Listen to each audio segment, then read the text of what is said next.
Hey friends, welcome to Motivational Minute here on the Writer's Atelier channel where I, Paige, am very tired. And going to give us all a pep talk in a 60-second video. You guys, NaNoWriMo is just a couple of weeks away, which is crazy. Right now is a great time to start watching documentaries, doing some research, basically soaking in all of the inspiration for the story that you're about to write.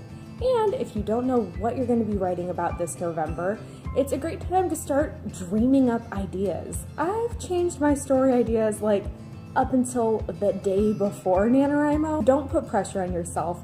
Have fun and start to think about who your characters might be, what they might want.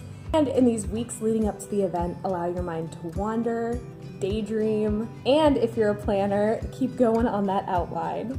And no matter if it's your first time or 10th time doing NaNoWriMo, now is a great time to start looking for your local community. Hey, if you're in Orlando, Writer's Atelier is the best, and we do meetups all through the month.